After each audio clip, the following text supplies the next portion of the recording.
하나님이 어떤 분인지 잘 모르게 되면 어떤 생각을 갖기 쉽냐 하면 하나님을 믿으나 하나님을 믿지 않으나 뭐 달라질 게 있나 이런 생각을 하게 돼요.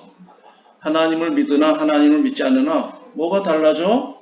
이런 생각이 들 수 있어요. 어떤 상태에서 하나님에 대한 믿음이 적으면. 그런데 오늘은 2500년 전에 있었던 다니엘서 3장의 말씀을 통하여 하나님이 지금도 여전히 살아 계심을 20세기의 버전으로 다시 한번 다니엘 3장 이야기를 말씀드리려고 합니다. 짐승은 국가의 상징이죠. 타락한 공중의 권세 잡은 자, 그 권세에 사로잡힌 이 나라의 권세가 그 우상을 세울 때, 그 우상에게 절하고 할 때 절하지 않는 사람들은 어떠한 사람들일까라는 것을 살펴보겠습니다. 십계명은 언약의 말씀이다라는 것을 우리 출애굽기 교과를 통해서 우리가 배우고 있어요. 십계명, 주님께서 친히 그 계명을 써서 주실 때 2절 말씀에 이렇게 말씀하셨어요. 나는 너를 애굽 땅 종되었던 집에서 인도하여 낸 내 하나님 여호와니라 라고 그렇게 말씀하셨어요. 하나님은 죽지 않게 하시는 분이시다 라는 뜻이 여호와 이름에 기록이 되어 있어요. 다시 한번 말씀드려요. 여호와라는 하나님의 이름은 살게 하시는 분이시다 라는 그런 뜻이에요. 그래서 하나님께서 종되었던 그 고통 속에서 떨어졌던 그 땅에서 하나님께서 다시 살려내는 이야기가 출애굽기 이야기고, 그들이 또 영원토록 살도록 하기 위하여 하나님께서 10가지 말씀을 주시는데 그 첫 번째 말씀이 너는 나 외에 다른 신들을 내게 두지 말라라고 그렇게 말씀하셔요. 그리고 6절 말씀, 나를 사랑하고 내 계명을 지키는 자에게는 1000대까지 은혜를 베풀어 주신다라고 구원하신 하나님이, 영원히 사시는 하나님이, 우리를 죽음에서 건져내시는 하나님이 그렇게 약속해 주셨습니다. 믿으시게 되길 바랍니다. 십계명, 그래서 십계명을 그냥 간단하게 요약을 하면 1000대까지 은혜를 베푸시는 그 하나님이 살아계신다라고 그분 자신이 증거하는 계명이 십계명인 것입니다. 여러분, 그런데 시작할 때 말씀드렸듯이 하나님을 아직 잘 모르는 사람들은 하나님을 믿으나 믿지 않으나 뭐 달라질 게 뭐가 있어? 하늘에서 집이 떨어져, 돈이 떨어져? 뭐 이런 생각을 혹 할 수가 있어요. 그때 하나님이 스바냐 1장 12절에 이렇게 말씀하셨어요. 함께 봉독하길 원합니다. 그때 시작. 그때 내가 등불로 예루살렘에 두루 찾아 무릇 씻기같이 가라앉아서 심중에 스스로 이르기를 여호와께서는 복도 내리지 아니하시며 화도 내리시지 아니하시니라 하는 자를 벌하리니라고 그렇게 말씀하셔요. 하나님을 믿으나 믿지 않나 복을 받는 것도 없고 화를 당하는 것도 없다라고 생각하시는 분들에 대하여 하나님께서 진노하시겠다라고 말씀하셔요. 믿음이 연약한 자를 대상으로는 하나님께서는 실망하시는 거죠. 섭섭해 하신다라는 그런 말씀이에요. 영생과 저주를 받을 사람이 지금 구분되고 있는 시대에 우리가 살고 있습니다. 그리고 다니엘서 3장을 보면 영생을 받게 될 하나님의 사람의 모습, 하나님께 복을 받을 하나님의 사람들의 모습이 다니엘서 3장에 아주 명확하게 예언적인 모습으로 등장하고 있는 것입니다. 다니엘서 2장의 배경이에요. 느부갓네살 왕이 제국을 통치하기 시작한 지 2년 그 이후에 벌어진 사건이에요. 초기니까, 제국의 초기니까 이 왕이 굉장히 예민한 거예요. 여러 나라들 가운데서 혹시 반란이 일어나고 뭐 이런 일들이 생길 수 있으니까 굉장히 예민한 상황 속에서 2장에 한 꿈을 꾸고 3장에서 그 꿈에 대한 반응으로 느부갓네살 왕이 금으로 신상을 만들었고 무려 66규빗이나 되는 거대한 금신상을 바벨론 지방 두라 평지에 세웠더라. 그래서 관광코스대라고 세워놓은 것이 아니라 이런 게 멋있는 게 우리나라에 있어요. 관광코스가 아니라 느부갓네살 왕이 어떻게 하냐면 사람들을 보내서 총독과 수령과 행정관과 모사와 재무관과 재판관과 법률사와 각 지방의 모든 관원을, 그 제국에 있던 모든 관원들을 이 신상의 낙성식에 참여하도록 부른 것입니다. 그러니까 두라평지가 그 신상만 있는 것이 아니라 각 도에서, 그 거대한 제국에서 모여드는 그 언어와 방언과 백성, 말이 다른 사람들이 다 모여서 그 신상 앞에 섰다라고 말씀하는 것입니다. 그때 왕의 명령을 전하는 사람이 왕이 너희에게 명한다라고 말하면서 뭐라고 말하냐면, 누구든지 이 신상 앞에 엎드려 절하지 아니하는 자는 맹렬히 타는 풀무불에 던져놓겠다라고 그렇게 명령하게 된 것입니다. 하나님을 떠난 이 제국의 권세는 종교 자유라고 하는 신앙의 자유를 억압하는 한 세력으로 등장하면서 이것은 계시록 13장의 한 표상이다라는 것을 우리는 명확하게 알고 있는 것입니다. 절하라 라고 말씀하셨는데 국가의 명령에 따라 절하도록 강제하는 이 상황이 짐승의 우상이 세워지는 때이고 짐승의 표가 주어지는 때예요. 하나님의 인을 받는 사람들은 하늘 백성으로 택함을 받는 거예요. 그런데 짐승의 우상에게 절하고 굴복하는 사람들은 짐승의 표를 받아서 하나님의 저주 가운데 떨어지게 되는 것입니다. 그래서 국가의 명령이 어떤 것들이 하나님의 계명 10계명에 위반해야 되는 것들을 명령하게 될 때, 특별히 예배에 관한 명령에 관하여서는 그 명령에 굴복하게 되면 그가 하나님을 고백하는 사람이라 할지라도 짐승의 우상에 절하였으므로 짐승의 표를 받겠다라고 주님께서 말씀하셨어요. 주님께서 명확하게 말씀하셨어요. 너는 나 외에 다른 신들을 내게 두지 말라라고 말씀하신 거예요. 그 다른 신들은 가짜 신이에요. 살아있는 신이 아니고 구원할 능력이 없는 신이에요. 헛된 신이라는 거예요. 그래서 우리를 사랑하시는 하나님이 다른 신을 섬기지 말라라고 그렇게 말씀하시는 거죠. 다니엘서 3장. 그래서 나팔을 불고 뭐 등등 악기를 불 때 거기에 참여했던 수만 명, 정말 고관들의 그 수만 명 사람들이 그 소리를 듣자마자 곧 느부갓네살 왕이 세운 금신상에 엎드려 절하였다라는 것입니다. 여러분, 이때 바벨론 제국이 어느 나라도 다스리고 있어요? 유대 나라도 다스리고 있어요.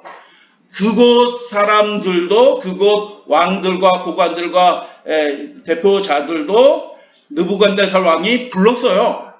분명히 불렀습니다. 그렇기 때문에 예레미야 51장이 그 말씀이다라고 추측을 해요. 그래서 시드게 왕과 그 관원들도 두라 평지에 있었을 것이다 라고 학자들은 그 때를 맞춰서 살펴보고 말씀을 통해서 그렇게 생각합니다. 하나님을 예배하는 유다 왕과 그 대표자들도 그 두라 평지에 아마도 있었을 거예요. 근데 엎드려 절하라, 절하지 않는 자는 어떻게 된다고요? 직위를 빼앗고 너 하는 일 빼앗고 직업을 못 갖는다라는 그런 뜻이 아니라 맹렬히 타는 풀무불에 던져놔서 직결 심판해서 없애버리겠다라고 명령한 상황에서 다 절하였다는 거예요. 그들이 무슨 바알신을 믿든 무신이든 하여튼 무슨 잡신을 믿든 그 사람들이 다 이 바벨론의 권세에 굴복하여 절하는 이때에, 그때에 유대에서 온 세 청년이 사드락과 메삭과 아벳느고가, 이 사람은 2장의 관점에 보면 이 사람이 바벨론 왕의 총애를 받아서 젊은 나이에 바벨론의 도지사가 돼요. 여러 도가 있는데 도지사가 되는 것입니다. 이 도지사 직분은 굉장히 높은 직분이에요. 그래서 사드락도 도지사고 메삭도 도지사고 아벳느고도 도지사였기 때문에 이 자리에 모이는 거예요. 이 자리에 모여서 다 절하라 라고 얘기할 때 다 절하는데 절하지 않는 사람이 딱 서 있으면 어떻게 표시가 잘 나요? 안 나요? 단번에 눈에 띄는 것입니다. 단번에 눈에 떠요. 그래서 이 세 사람이 하나님의 사람이 왕이 세우신 그 금신상에 절하지 아니하였다라고 그렇게 말하는 것입니다. 여러분 잠깐 참고 배경으로 말씀을 드려요. 예수님이 회당에서 종종 설교를 하셨어요. 유대인 회당 곳곳마다 있거든요. 그 회당 제도가 시작된 때가 언제 시작이 됐을까요? 유대인의 회당 제도가 시작된 것은 성전이 파괴되고 이스라엘 백성, 유대 백성들이 바벨론으로 끌려간 뒤에 그곳에서 유대 백성들이 모여서 하나님을 예배하던 곳이 회당이에요. 그래서 그 회당 제도가 예수님 시대까지 계속 이어진 것입니다. 여러분 생각해 보세요. 포로로 끌려온 종들이에요. 포로로 잡혀온 노예들이 안식일에 쉬면서 그들끼리 모여서 그들의 신을 예배하도록 하는 제국이 있을까요? 니네 마음대로 예배해. 니네들 모아? 그럼 모여. 그래 뭐 건물 지을래? 그래 건물 줘. 이렇게 해줄 왕이 없는 거예요. 그런데 그들이 포로로 끌려간 아무런 힘이 없는 사람들이었음에도 불구하고 그들이 마음껏 하나님을 예배하고 안식일에 모여서 하나님께 찬양과 기도를 올릴 수 있도록 되게 된 특별한 일이 있었던 거예요. 그 특별한 일이 무엇이냐? 다니엘서 3장이 바로 이 이야기예요. 다니엘서 3장 13절에 절하지 않는 모습을 보게 될 때 왕이 명령했는데 불에 넣는다고 하는데 모든 고관들이 다 모여서 왕의 위엄과 제국의 위엄을 드러내려고 하는 그 상황 속에서 절하지 않는 사람을 딱 보게 될 때 그 소식을 듣고 어떻게 왕이 노하고 분했다라는 거예요. 용의 분노예요. 마귀의 분노예요. 누구를 통해서 드러나요? 하나님을 대적하고 하나님을 믿지 않는 이 세상 왕을 통하여 마귀의 분노가 쏟아져진 거예요. 여러분 그 제국의 왕이 분노하면 그 분노에서 피할 사람이 누가 있을까요? 모면할 수 있는 사람이 있을까요? 사드락과 메삭과 아벳느고를 끌어와라 라고 이야기하고 왕 앞에 세우는 것입니다. 근데 여러분 이 이야기의 뒷부분에는 어떤 이야기가 되냐면 그렇게 분노하던 왕이 얼굴이 그냥 낯빛이 굳어서 화가 확 내던 왕이 이 뒷부분의 이야기를 통하면 어떻게 되어 있냐면 30절 말씀에 왕이 사드락과 메삭과 아벳느고를 바벨론 지방에서 더욱 높였다. 이야 신기한 일이 벌어졌다. 화가 이렇게 나서 죽일 듯이 분노하던 왕이 그 세 사람에 대하여 오히려 바벨론에서 가장 높은 지위로 올리는 일이 벌어졌다. 15절 말씀 너희가 절해라. 내가 총애하는 신하이니 너희들 다시 한번 기회를 주니 절하라. 그렇지 않으면 너희를 맹렬히 타는 불물불 가운데 던져놓을 것이다. 어떻게 한다고요? 던져놓을 것이다 라고 다시 한번 그렇게 명령을 합니다. 그런데 이 이야기의 뒷부분에 보면 어떻게 돼 있어요?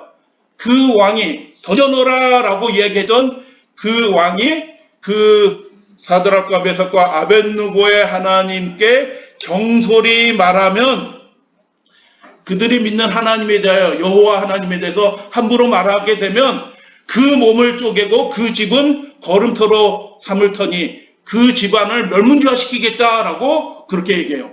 신기한 일 아니에요? 던져넣어라 라고 얘기했던 그 사람이 그렇게 다시 말하게 되는 것입니다. 그리고 그 앞부분에 다시 돌아와서 능히 너희를 내 손에서 건져낼 신이 누구냐라고 말하는데 그 뒷부분에서 뭐라고 얘기해요? 이같이 사람을 구원할 다른 신이 없다라고 이방왕이 여호와 하나님을 그렇게 찬양을 하는 거예요. 누가 건져내겠느냐 내 손에서 이렇게 얘기하던 그 왕이 뒷부분에서는 이같이 그를 믿는 그의 신들을 종들을 그렇게 구원할 신이 어디 있냐라고 여호와 하나님을 높이게 되는 것입니다. 그때 누가 건져내겠느냐라고 얘기할 때 그 다니엘의 세 친구들이 이렇게 대답하죠. 왕이시여 우리가 섬기는 하나님이 계시다면 우리를 맹렬히 타는 불무불 가운데서 능히 건져내시겠고 아멘. 하나님은 살아계십니다.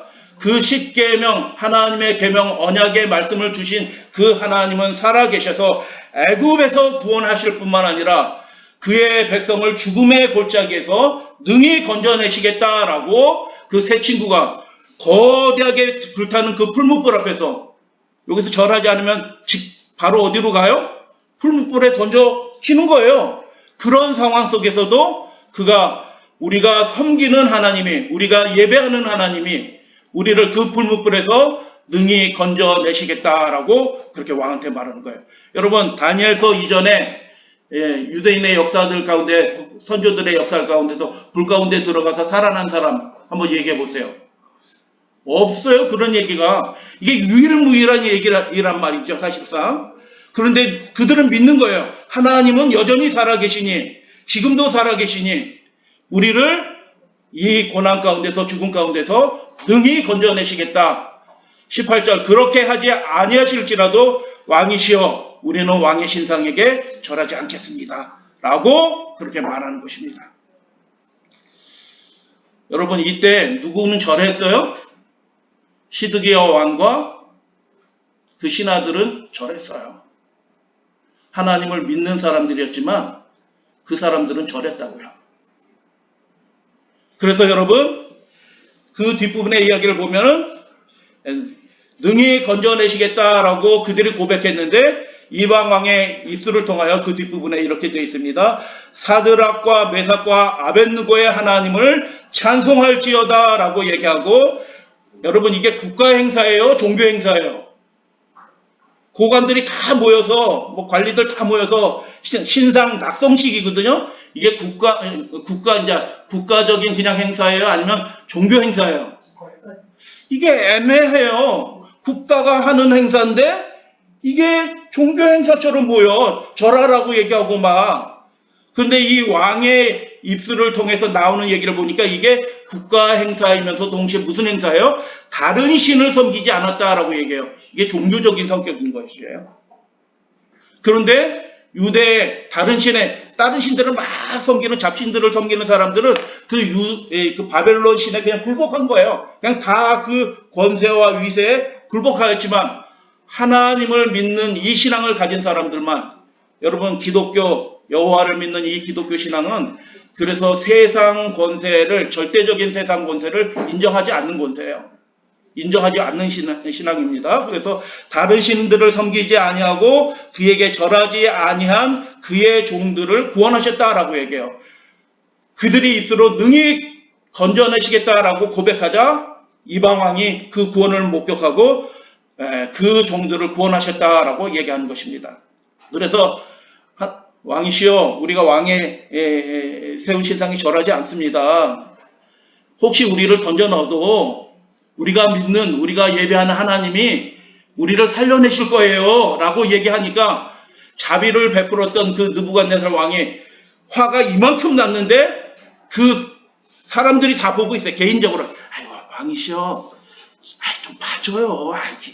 제가 잘할게요 하고, 알았어, 저 뒤로 가 있어. 이렇게 한 게 아니고 모든 나라에 관한 광원과 백성과 민족에서 나온 모든 사람들이 다 보고 있어요. 뭘 보고 있어요? 지금 왕과 그 세 사람이 뭐 하고 있나, 그래서 다 보고 있는데 세 사람이 지금 뭐 하고 있어요? 그 모든 사람들이 다 보고 있는 가운데서 그 왕의 절대권을, 예배하고 경배하라는 절대권을 부정하는 거예요. 못합니다. 못합니다. 이렇게 얘기하는 거예요. 여러분, 하나님을 진실로 믿고 살아계시는 하나님이 계시다는 것을 믿지 않으면 못합니다 라는 말을 못해요. 다 절하게 되어 있습니다. 제가 좀 이따 20세기 버전으로 이 이야기를 말씀드려요. 현실판으로 말씀드릴 거예요. 그래서 화가 너무 나갔기 때문에 평소보다 그 풀무불을 7배나 뜨겁게 하라. 역청 더 집어넣고 석탄 집어넣고 나무 집어넣고 더해서 더 뜨겁게 해라 라고 해서 그 세 사람을 묶어가지고 던지게 되는 것이에요. 7배나 뜨겁게 했으니까 어떻게 해요? 이건 뭐 어마어마한 불이 된 거예요. 그런데 그 뒷부분의 얘기를 보면 그 7배나 뜨겁게 했던 그 불이 능히 그들의 몸을 해하지 못하였다. 머리털도 글리지 아니하였다. 겉옷의 빛도 변하지 않았다. 불탄 냄새조차도 없었다라고 그렇게 극적인 반전의 이야기가 그렇게 나오는 것입니다. 그래서 깜짝 놀랐죠. 깜짝 놀랐어요. 왕이 당연히 죽을 줄 알았는데 그 군사, 그 세 사람을 묶어가지고 그 풀무불에 던져 넣으려고 했던 그 군사들도 가까이 가다가 불에 타서 하고 죽었거든요. 근데 그 안에 들어간 사람은 어떻게 됐어요? 멀쩡한 거예요. 여러분, 요거 이야기일까요? 실제일까요? 이야기 같아, 그냥 이야기. 근데 여러분, 말씀드렸잖아요. 유대인의 회당 제도가 언제 시작이 됐다고요? 그들이 노예로 팔려간 그 바벨론에서 시작이 됐어요. 어떻게 그런 일이 벌어졌을까요? 그 제국의 왕이었던 느부갓네살 왕이 강력한 충격을 받아서 유대인들에게 완전한 종교의 자유를 허락한 것입니다. 그 사건이 바로 이 3장의 사건이에요. 그래서 던져 넣어라 라고 얘기합니다. 화가 이만큼 나서 던져 넣어라 라고 얘기하는데 그 뒷부분에 얘기해서는 뭐라고 하냐면 그 세 친구를 향하여 뭐라고 얘기해요? 지극히 높으신 하나님의 종. 야, 이방인의 입술을 통하여 그 사람들에게, 충성된 사람들에게 지극히 높으신 하나님의 종이라는 칭호를 지금 누가 보고 있어요? 온 나라와 족속과 방언의 그 고관들이 다 보고 있어요. 다 보고 있어요. 다 보고 있는데 누가 최고의 신이라고 얘기하는 거예요? 바벨론 왕이? 사드락과 메삭과 아벳노고가 섬기는 그들의 신이 최고다라고 그렇게 이방왕, 불 가운데 던지라라고 얘기했던 그 이방왕의 입술을 통해서 그렇게 찬양이 되면서 그 세 친구를 향하여 뭐라고 얘기해요? 던져라라고 얘기하는데 나와라 이렇게 얘기해요. 이야기가 극적으로 반전이 이루어지는 것입니다. 어떻게 이런 일이 벌어졌을까? 이방인 왕의 입술을 통하여 모든 사람들이 다 보고 있는 가운데서 여호와 하나님을 찬양하는 그 일들이 어떻게 이렇게 벌어졌을까? 그곳에 여러분, 그곳에 하나님을 섬기느냐 세상 권세에 굴복하느냐 그 결정적인 선택이 이루어지는 그 순간에 하나님을 선택한 이 세 친구가 있었기 때문에 하나님이 그들과 함께 하셔요. 그것을 네 글자로 뭐라고 얘기해요? 임마누엘. 그래서 여러분, 하나님이 함께 하시면 그 죽음의 땅처럼 보였던 그곳이 오히려 하나님께 가장 영화로운, 가장 큰 영광을 올려드리는 그런 장소로 하나님이 변화시킬 수 있다. 살아계신 하나님이 그렇게 하신다라는 것을 다니엘서 3장의 이야기를 통해서 보게 되는 것입니다. 그래서 우리가 끝까지 주님 앞에서 신실하자. 혹시 실수하고 넘어지고 실패할지라도 하나님은 여전히 살아계시니 그분께 신실하자. 왜냐하면 그분이 생명이다. 그분이 우리를 살게 하신다. 우리가 그분께 충성하면 우리의 연약한 몸을 통해서도 하나님께 최고의 영광을 올려드릴 수 있다라는 것입니다. 그래서 그 넷째 모양은 신들의 아들과 같도다라고 그렇게 되어 있어요. 여러분, 이 다니엘서 3장의 이야기가 내향적 대꾸법이라고 전문 용어예요. 뭐 잊어버리셔도 상관없습니다. 내향적 대꾸법으로 되어 있어요. 이것을 또 다른 표현으로 뭐라고 얘기하냐면 예언적 수사 구조라고 얘기해요. 왜 이런 표현으로 말하냐 하면 이런 표현이 성경 도처에 있는데 이렇게 표현된 이야기들은 하나님의 언약의 약속이 담겨진 말씀들이 이렇게 표현이 돼요. 다시 말씀드려요. 살아계신 하나님이 반드시 내가 이렇게 하리라 라고 하는 그 약속이 담겨져 있는 말씀에만 이런 식으로 내향적 대꾸법, 예언적 수사구조로 그렇게 돼 있어요. 그런데 다니엘서 3장이 그렇게 되어 있는 거예요. 지금 쭉 말씀을 드렸잖아요. 그래서 불을 7배나 뜨겁게 하라 라고 얘기했는데 그 불이 그들의 몸을 해하지 못하였다라고 얘기하면서 왕이 명령하여 불에 던지라 라고 얘기하는데 그 다음 부분에는 왕이 다시 명령하여 불에서 나오라 라고 말하는 것입니다. 이 극적인 반전이 일어나게 한 분이 누구셔요? 사람이 아니라 우리의 신실한 예배를 받으시는, 우리의 경배를 받으시는 그 하나님이 살아계셔서 우리를 위하여 역사하신다.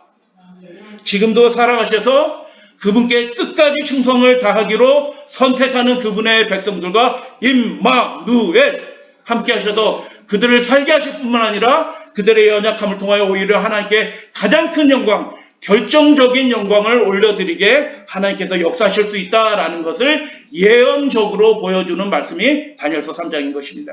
그래서 그 중앙 부분에 있는 이야기가 뭐예요? 인자와 같으신 신령한 분이 그 사드락과 메삭과 아벳느고와 함께하였다라는 거예요. 여러분, 하나님께서 함께하는 사람들이 있어요. 하나님께서 함께하는 사람들은 어떤 사람들이에요? 내가 평생에 영원토록 끝까지 제가 하나님과 함께 동행할게요 라고 하는 사람들과 하나님이 함께 하시는 것입니다. 믿으시게 되길 바랍니다. 그 한 아름다운 이야기가 다니엘서 3장 이야기고 그 중심부의 이야기가 뭐예요? 하나님이신 분이, 인자이신 분이 그 풀무불 가운데 떨어진 그분의 백성과 그 자녀들과 함께 하신다는 거예요. 여러분, 하나님께 신실한 백성들은 홀로 있지 않아요. 그들에게 고난이 닥칠 거예요. 어려움이 닥칠 거예요. 그런데 그 고난과 어려움이 오히려 그들을 하나님과 더 가깝게 만드는 축복의 사건이 될 것이다 라는 것을 보여주는 거예요. 아이고 신난다. 왜요? 그분께 신실한 백성들은 고난조차도 그분과 더 가까워지는 축복의 사건이 되겠다라고 주님께서 이 사건을 예언적 수사 구조로 이루어진 이 3장의 말씀을 통하여 입증하시는 거예요. 그 하나님이 살아계시는 것입니다. 언약의 말씀 10계명, 이 말씀의 10계명의 간단한 내용의 요약이 뭐예요? 천대까지 은혜를 베푸시는 하나님이 다니엘 시대도 살아계시고 지금도 살아계신다라는 것입니다. 그래서 우리의 생에 가장 커다란 축복은 무엇이냐 하면 우리의 생에 가장 커다란 축복은 하나님 뜻대로 살기로 결단하는 거예요. 죽는 것처럼 보여요. 전 안 해요. 이렇게 얘기하면은 당장, 그래? 땡큐 하고 불 속에 들어가는 상황인데, 그럼에도 불구하고 저는 끝까지 제 인생의 마지막 순간까지 제 생명의 호흡이 없어지는 그 순간까지 저는 하나님과 함께 할래요. 라고 믿음의 결단을 하시면, 그렇게 해주시면 감사하겠습니다. 네. 저도 그렇게 살려고 노력해요. 연약하잖아요, 우리가. 결심이 수시로 무너지고 우리가 옛적 생애로 돌아가는 때도 있어요. 그렇지만 우리가 살아계신 하나님을 바라보고 믿음의 결단을 하면 하나님이 임마누엘 우리와 함께 하시는 것입니다. 다니엘서 3장 17절 왕이여 우리가 섬기는 하나님이 우리가 예배하는 하나님이 지금도 살아계신다라는 것을 다니엘의 이 세 친구만 고백하는 것이 아니라 우리도 고백해야 될 줄로 그렇게 믿고 그 하나님의 살아계심을 믿는 사람들은 이 세상 권세에 절대로 굴복하지 않는다. 않을 뿐만 아니라 않는 그 사람을 통하여 하나님께서 복음 전도를 여러분 지금 바벨론 시대에 유대 나라가 하나님께 충성되지 못해가지고 포로로 끌려갔잖아요. 하나님께 영광을 못 돌리고 있어요. 그래서 나라가 망한 거예요. 여러분 나라가 망했으면 하나님의 복음 전도의 계획이 완전히 무너진 건가요? 여러분 교회가 문을 닫게 될 거예요. 앞으로 교회가 문을 닫게 되면 복음 전도가 끝날까요? 천만의 말씀이에요. 오히려 하나님께서 일하실 기회가 생겨서 하나님 자신이 그분의 놀라운 능력을 그분의 자녀들 충성된 자녀를 통해서 단번에 복음화를 시키는 이 세상 복음화를 시키는 일이 이 마지막 시대도 있을 것입니다. 믿으시게 되길 바랍니다. 지금 상황이 어때요? 모든 나라와 족속과 방언과 백성에서 모인 모든 대표자들이 싹 모여 있던데요. 그들이 뭘 보고 있어요? 여호와 하나님이 살아계신다는 것을 그들의 눈으로 누가 공문은 하나님이 살아계신데 그렇게 공문 왔어 이게 아니고 그들의 눈이 실제로 살아계신 하나님을 목격하는 거예요. 그래서 여러분 우리가 전도 열심히 해야 되지만 최고의 전도는 뭐냐면 하나님의 말씀에 따라 원칙에 굳게 서시면 돼요. 그 다음 일은 하나님이 하시는 거예요. 여러분 우리 자녀들에게 우리가 최선의 삶으로 축복해 주기를 원하잖아요. 근데 우리 자녀들에게 우리가 축복할 수 있는 최고의 축복은 우리 부모님은 말씀대로 원칙대로 하신 분이야 라는 그 모본을 보여주시면 우리가 자녀들에게 최고의 축복을 전해준 줄로 여러분 믿으시게 되길 바랍니다. 단번에 세계복음화가 이루어졌어요. 그들이 부인할 수가 없게 되는 것입니다. 여호와 하나님 살아계신다라는 것입니다. 그래서 이 놀랍고 아름다운 새 친구의 이야기의 현실판 이야기를 잠깐 말씀드리기 원합니다. 자, 사진 하나 보여드리는데요. 이 사진은 지금 우리나라 예전에 있었던 어떤 곳의 사진이에요. 지금 올라가잖아요. 어마어마한 계단이잖아요. 어마어마한 계단으로 올라가고 있어요. 여기가 어딜까요?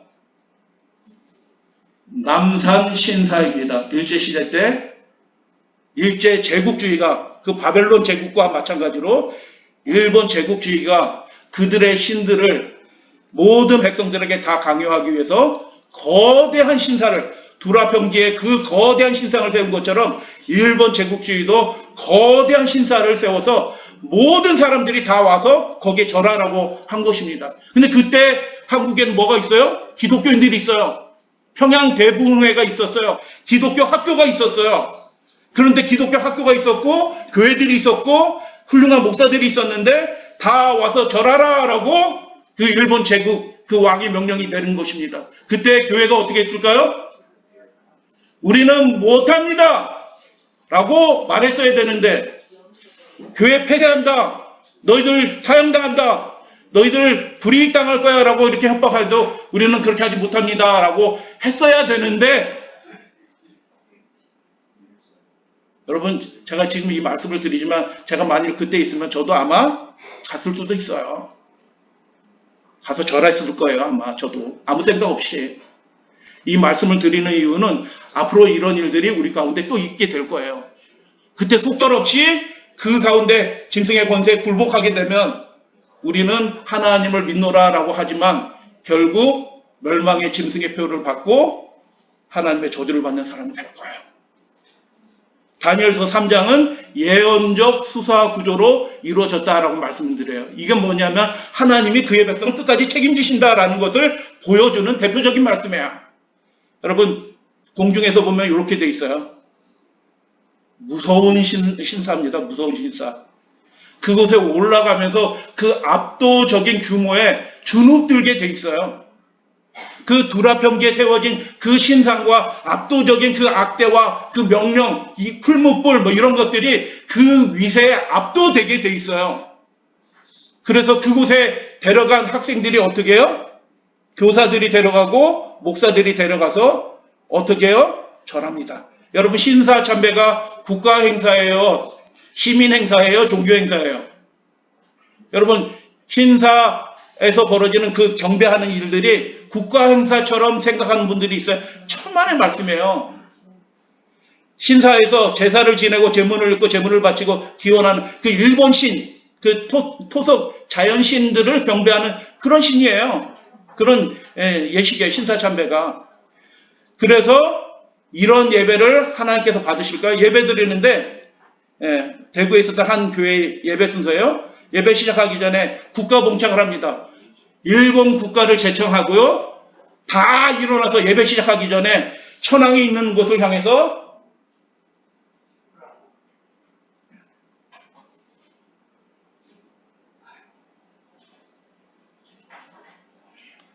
이렇게 절해야 되고요. 궁성유배. 황국, 일본 시민으로서 우리가 충성을 다하겠다고 맹세하고요. 그리고 일본이 전쟁에 승리하도록 축복기도 하고요. 그 전 군가를 부르고요. 그 다음에 예배를 시작하고 일본이 그 총을 사고 배를 만들고 비행기를 만드는 데 필요한 그 국방 헌금을 드리고요. 뭐 이렇게 예배를 드려요. 여러분 이렇게 예배 드리면 이 예배를 하나님께서 받으실까요? 그렇게 예배 드린 거예요. 한국교회가. 주여 주여 하면서도 한국교회가 그렇게 예배 드렸어요. 여러분 우리가 과거의 실패를 교훈 삼아서 우리가 앞으로 벌어지는 일들에 대해서 경각심을 가지고 우리는 그렇지 않아야겠다라고 하나님께 끝까지 충성해야겠다라고 결심해야 될 줄로 그렇게 믿습니다. 이런 예배를 하나님께서 받을 수 있어요. 우상예배예요. 우상예배. 여러분 국가 행사, 국가 명령이라고 생각하고 신사에 절할 수 없어요. 성경의 종교는 절대화된 세상 권력을 인정하지 않아요. 그런데 슬프게도 그 권력의 압박을 하니까 교회 폐쇄시킨다, 학교 문 닫게 한다, 풀무불에 던져넣겠다라고 하니 그 위세에 굴복해가지고 평양 대부흥회를 경험한 우리 한국교회 유명한 대표적인 모든 지도자들이 평양 신사에 가서 지금 절하고 있어요. 절하는데 어떤 사람들은 어떻게 해요? 많이 구부린 사람이 있고 좀 덜 구부린 사람이 있네요. 제가 생각하기엔 그래도 좀 덜 구부린 사람이 좀 낫죠.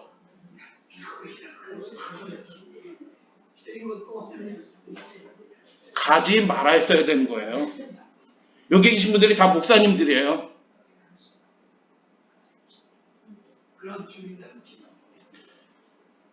우리가 우리의 연약함을 그대로 인정하고 다니엘의 그 세 친구들이 우리는 절대로 그렇게 하지 않겠습니다라고 얘기할 때 그들의 마음이 아주 평안했을까요? 저는 그렇지 않다라고 생각해요.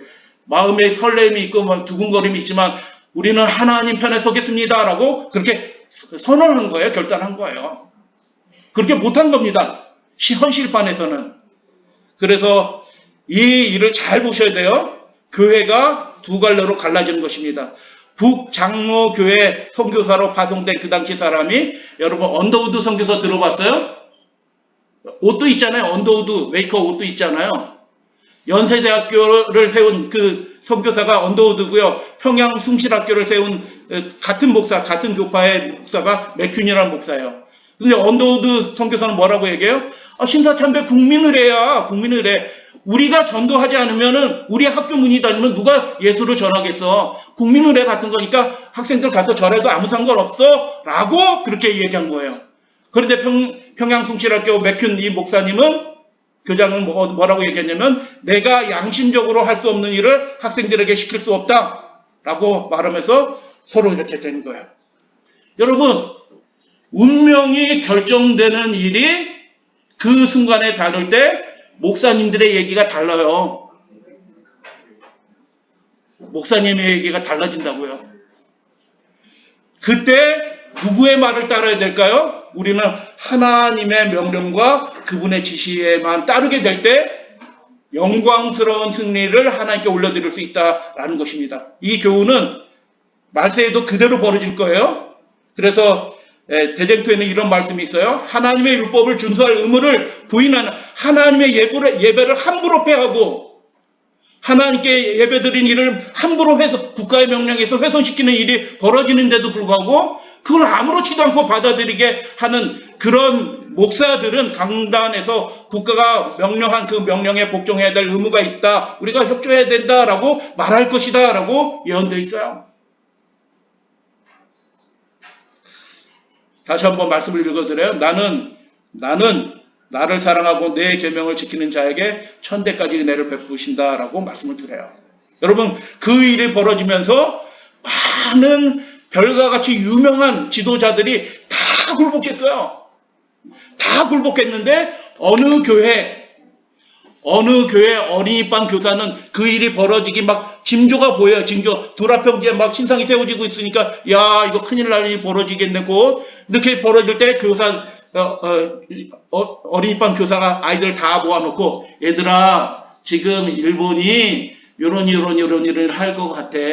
그리고 이런 일을 이렇게 하게 되면 거기에 가서 절하는 게 하나님의 계명에 맞는 일일까 틀린 일일까 이렇게 물어봐요. 그럼 그 아이들이 뭐라고 얘기해? 여러분, 애들도 알아요. 애들도 그거 아닌 것 같아요. 왜 아닌 것 같지? 10계명에 이렇게 돼 있잖아요. 그래, 맞아, 우리는 절하지 않아야 돼 라고 가르친 거예요. 그리고 학교에 갔더니 어떻게 해요? 실제로 교사들이 데리고 가서 신사참배 시키는 거예요. 근데 그 하나님의 말씀을 배운 그 어린아이들은 어떻게 해요? 절하지 않아요. 할렐루야, 아멘. 절하지 않아요. 그리고 퇴학당해요. 그리고 어떤 아이는 절하지 않아서 순사가 옆에서 요만한 녀석이 절하라고 하는데, 이 대일본 제국이 절하라고 하는데 요만한 아이가 이러고 있으니까 그 순사가 와가지고 진짜 요만한 아이를 그 무지막지한 손으로 그 얼굴을 그냥 부서지도록 때리는 거예요. 그 아이가 얼굴이 다 부서진 상태로 집으로 돌아왔어요. 그 아버지가 장로님이셔요. 근데 얼굴이 다 부서져서 신사에 절하지 않고 꿋꿋하게 믿음을 지킨 그 어린이가 얼굴이 다 부서진 채로 집으로 돌아왔는데 그 아버지 장로님이 뭐라고 말하냐면 그 아이를 부둥켜 안고 하나님 감사합니다. 그렇게 기도했어요. 그게 참믿음이고 구원을 얻는 믿음이에요.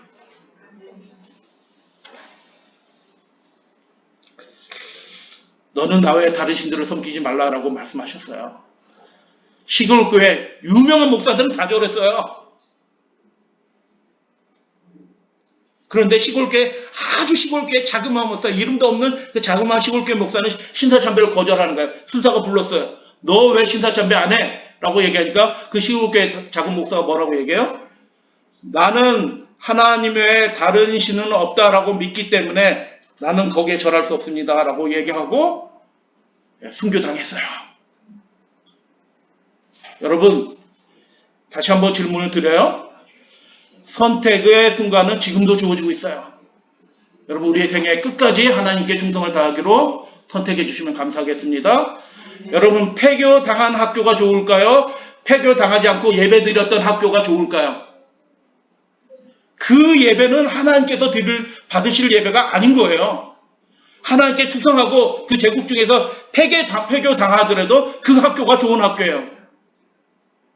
하나님의 뜻대로 하면 하나님께서 끝까지 책임져 주시는 것입니다. 그래서 여러분, 이 사건을 다니엘서 3장의 현실반의 이 사건을 통해서 우리가 배워야 할 것은 무엇이냐 하면 개인적인 적용이에요. 우리가 지킬 것이 많으면 시험 받아요. 재산 지켜야 되고 뭐 지켜야 되고 뭐 지켜야 되고 야 이거 손해보기 싫다 뭐 이거 이렇게 지켜야 될 것들이 많은 사람들은 천국에 가기 좀 힘들 수도 있어요. 그런데 여러분, 천국의 하나님의 백성들은 지킬 것이 뭐밖에 없어요?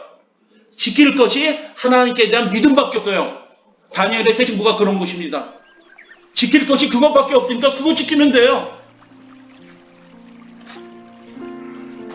그래서 여러분, 세 친구에게는 도지사 직위보다 더 중요한 것이 있었던 것입니다. 우리에게도 그런 것이 있을 줄 믿습니다. 그런데 많은 교회 지도자들은 주여 주여 하면서 지도자 노릇하고 내가 하나님을 위해서 이렇게 하노라라고 말하였지만 속절없이 짐승의 우상에게 절하고 자기만 절한 것이 아니라 학생들도 교인들도 다 절하게 만든 것입니다. 큰 심판을 받게 될 것입니다. 왕이 노하고 분하였지만 하나님은 그 왕을 통해서 그 하나님의 사람을 더욱 영화롭게 하시는 일들이 벌어졌어요. 여러분, 이 순간에 예수님의 생일을 우리가 돌이켜보게 되길 원합니다. 예수께서는 수치와 멸시와 고난을 당하셨어요. 하지만 마지막 그 호흡이 멈춰지는 순간까지 예수님은 하나님의 아들로 충성을 다하신 것입니다. 우리도 그렇게 살게 되기를 원합니다. 여러분, 로마 시대 때 그리스도인들이 극도의 어려움을 겪었습니다. 2세기 200년대 3세기경인데 3세기의 지하 동굴에서 살아요. 그들이 햇볕이 없는 곳에서 예배의 자유를 위하여 그들이 동굴로 들어가서 예배를 드리기 시작했어요. 그 동굴 희미한 벽에 그들이 그림을 그려놨네요. 뭘 그려놨어요? 다니엘서 3장의 세 친구의 그림을 그려놓으면서 그들이 그 엄동설한 같은 어려운 시기를 지나가기를 기다리면서 그들이 믿음을 지킨 거예요. 옛성도 믿음을 지킨 거예요. 오늘날의 하나님의 백성들도 그렇게 믿음을 지켜야 될 줄로 믿습니다. 우리가 확신하는 그 소망과 자랑을 끝까지 붙잡게 되기를 주님의 이름으로 축복합니다. 활활 타오른 풀무불도 사드락과 그 메삭과 아벤도 그 친구들을 느부갓네살 왕이 세운 그 우상 앞에 무릎 꿇게 만들지는 못했다. 확고한 원칙을 가지고 있었던 그 젊은이들은 하나님께 진실치 못하게 되느니 차라리 쾌락을 멀리하고 고난에 과감히 도전하였으며 사자굴과 이글거리는 풀무불 앞에서도 의연한 태도를 보였다. 미덕은 하나님께 대한 그 신앙은 혹독한 단련을 받으나 승리는 완벽하다. 왜냐하면 하나님 살아계셔요. 그렇게 되기를 원합니다. 이같이 고상하고 굴복하지 않는 이 원칙이 우리가 당하는 매일의 시련을 통해서 드러난다. 그리고 그렇게 하나님 편에 서는 그 원칙을 가진 사람들과 하나님께서는 임마누엘, 하나님께서 함께 하신다 라는 것을 이 예언적 수사로 이루어진 다니엘서 3장 말씀을 보여주는 것입니다.